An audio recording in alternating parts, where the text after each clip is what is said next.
Yeah, so the City of London, it's a corporation that has local authority function. So it has a very straightforward, I suppose, service delivery responsibility. So we look after the geography of the square mile. We make sure the streets are cleaned. We make sure that transportation works. We make sure that the built environment is as it should be to service the people that use, live, work, commute into the square mile. So there's that geographical local authority function that we have. And then there's a broader function that the corporation has, which is to represent financial and professional services from across the UK on an international platform. So it's to really promote those service sectors to other markets, and also to provide a channel for other international markets to come to London and promote the UK's very important, very big financial services sector.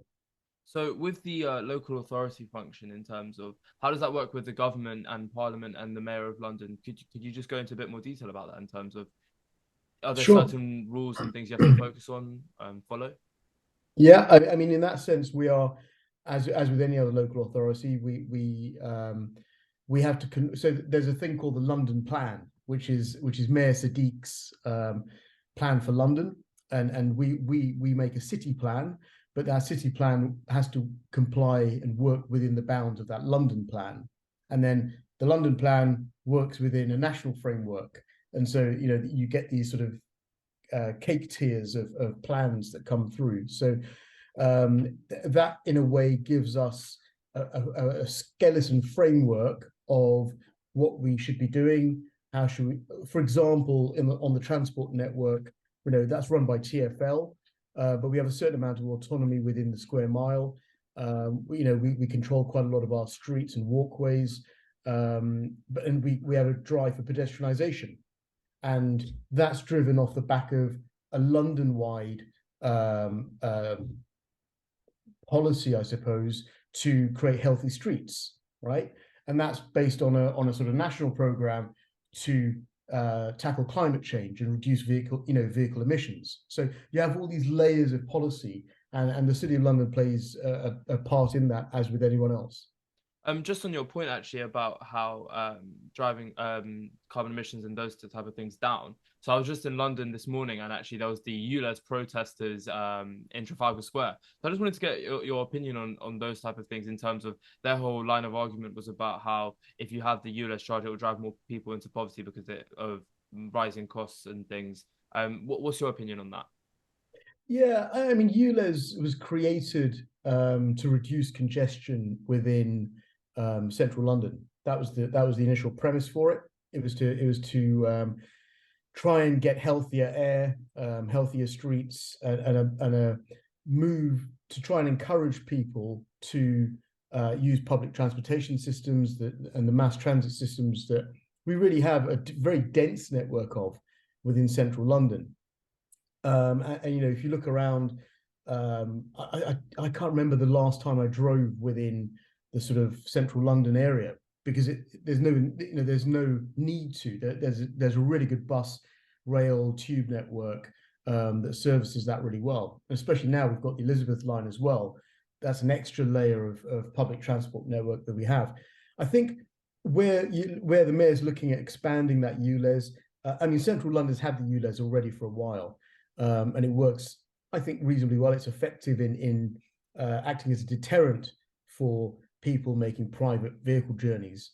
Whether it will work on a wider scale, I don't know. The consultations don't seem that clear on whether people are supportive of it or not. I think it really is going to depend where it's at risk, I suppose, of not working is where you have patchy or difficult to reach public transport networks.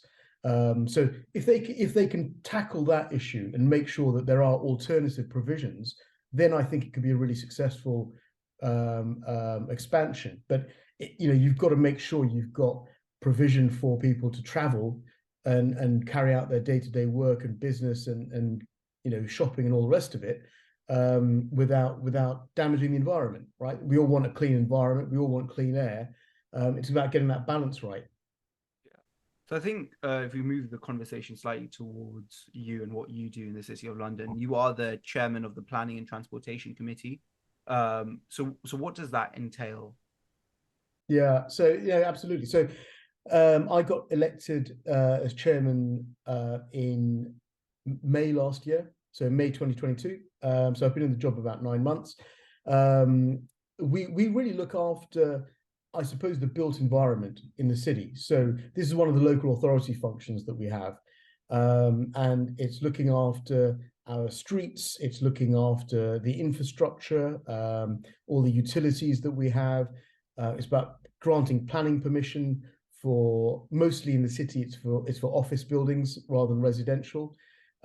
It's about making sure that people are safe, that we comply with all the sort of health and safety standards around the built environment, and that we also look at those provisions for protecting against climate impact. So things like reducing traffic, increasing pedestrianisation, increasing access to public transport, all of those things fall within that remit. And we're a committee of about 34 people, and those members are drawn from the 25 wards of the City of London. So every single area within the square mile has representation on that committee.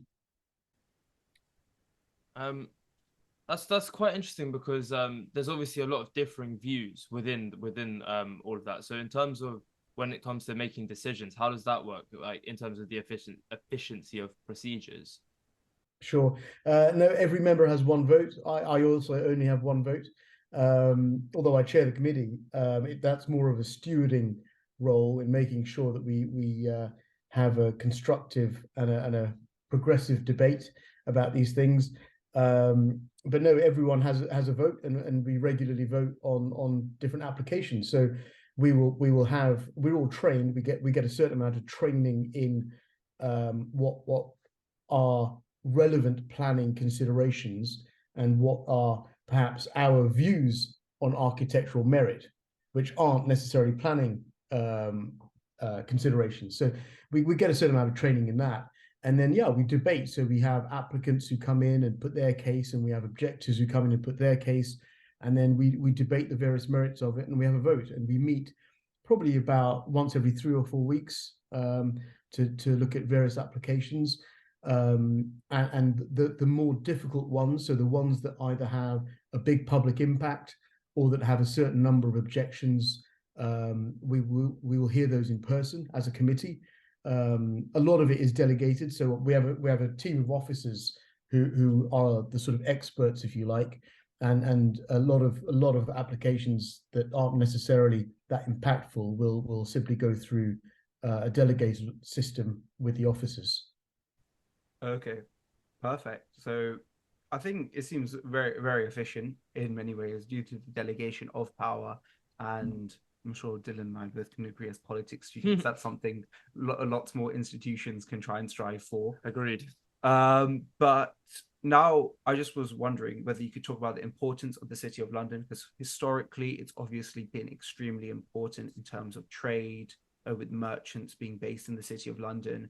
But currently, from a national point of view, and then we'll move into an international point of view, how important is it? Yeah, I mean, I think it's a part of the jigsaw puzzle that makes up, Great Britain. So, people put different emphases on different parts of our economy, and the financial professional services sector is, I think it accounts for about 12 to 14% of the UK's GDP. So in that sense, it's a pretty important sector within our economy. I think the tax take from the square mile, from that sector, it comes to about 70 to 80 billion pounds a year. So that's to put that into context, that's about half the NHS budget. So it's a pretty important sector in terms of its contribution to the country. In terms of the City of London Corporation, on a national level, we have a certain number of responsibilities. As I said, we represent that sector across the UK. So I think it employs about 3 million people in this country. Only about 2 million of those people work outside of London. So it's really important that we have that sort of regional reach and understanding as well. And we have a Lord Mayor and a Chairman of Policy who regularly visit various different financial centres within the UK. In fact, they were in Edinburgh just last week, and they'll be going to various different cities across the UK to understand their service sector needs as well. On an international level, we then have to represent and I suppose promote the UK FPS to other countries, and that's really around our market strength, our skills, our experience, our depth of knowledge that we have in this country, as well as making those markets want to put their capital into the UK. You know, when they're opening up their branches, their subsidiaries, when they're looking at where their knowledge bases need to be for future innovation, you know, we want them to come to the UK. And I think we've got a pretty compelling argument. So on an international scale, you know, we definitely have a role to play. And then there's also a legal role. The City of London has its own police force. So we have the City of London Police. And obviously, you'll see a slightly different uniform for those officers on the beat in the city. But then we also play a large role in cybercrime and white collar fraud and things like that, and we represent those across the UK. So we have a national role in law enforcement as well. So with the importance of like London and the City of London in specific, with the developments of HS2, especially with Manchester, Leeds, Liverpool, that area is also getting greater investment. For example, BBC moving their headquarters to Manchester. In the future, do you sort of see London's strength waning or even just getting stronger because of these links within the national sort of system? Yeah, you know, I think it's a real misconception that somehow London's an island that isn't impacted or affected by the rest of the country. I think that's a complete fallacy. You know, I was talking about this the other day on a panel, and I sort of used an analogy. It's an American analogy, I think. And I said, when the city sneezes, you know, London catches a cold, and when London catches a cold, the rest of the country gets a flu. You know, and we've got to realize that these are very, very closely connected, interlinked, symbiotic areas that, you know, they may be geographically separate, but actually, if the country's not prospering, London can't prosper, and vice versa. So the idea that we can somehow level up the rest of the country and level down London, I think is wrong. I think you've got to have equal opportunity across the country. I mean, I think it's great if we can better connect and better resource infrastructure across the country. We certainly need to. I mean, if you think about when the country's industrial revolution happened under the Victorians, a lot of that was based around building physical infrastructure, the road networks, the rail networks, the canal networks that got goods and services and people moving around, and that led to economic prosperity. So we need to be thinking on those levels rather than in that closed mindset of, well, what about my little quarter? What about my little town? You know. I just wanted to pick up on something that you said much earlier, and you talked about the Lord Mayor. And so the Lord Mayor is often seen as, and correct me if I'm wrong, as a ceremonial position. And they obviously live in Mansion House during their 1 year as Lord Mayor. But what do they actually do? And do they make decisions within the City of London Corporation? Sure. So the leader of the City of London Corporation is the Lord Mayor of London. He's elected by the livery companies. And I know we're going to talk about the livery companies later. I'll explain that when we get to it.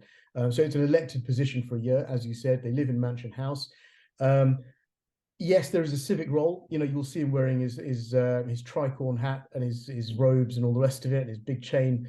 And you know, he represents the city at various national, international civic events. The day job, if you like, is quite different. The day job is very much being the spokesperson and the representation for the financial services sector. So I think the Lord Mayor spends about 100 to 150 days of the year traveling abroad. It's a pretty heavy schedule. You know, they don't get a light touch, and they spend a lot of that time abroad. I mean, I know the Lord Mayor was in Davos for the World Economic Forum. You know, and they'll be traveling all over the world. And I know he's going to the Middle East soon. He's off to India after that, and he'll have various trips to the US and other financial markets to follow. So they definitely have a sort of functional operational role as well as a civic role.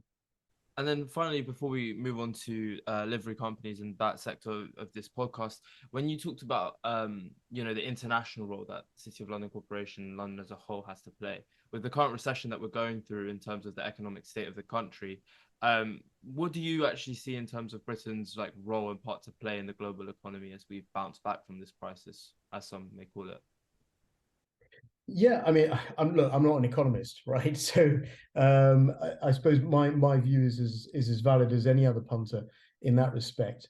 I think that if we're going to come out of any sort of economic downturn in a positive way, it's going to have to be through investment, and that, to my mind, the areas that we feel are ripe and growing are green finance and infrastructure finance. And those are two areas where there's still a lot of money ripe for investment. There are a lot of institutional investors, there's private investors, there's sovereign wealth funds that want to spend their investment capital in infrastructure. They want to spend it in green finance. They want to work towards creating a sort of green equity situation where you can then find, you know, ESG portfolios and funds that people can, then the resale market can move into. And I think that's an area where we've really got to focus our energies. And I think it's an area where the UK has led the way in many functions, but actually has a lot more work to do to retain that and accelerate it.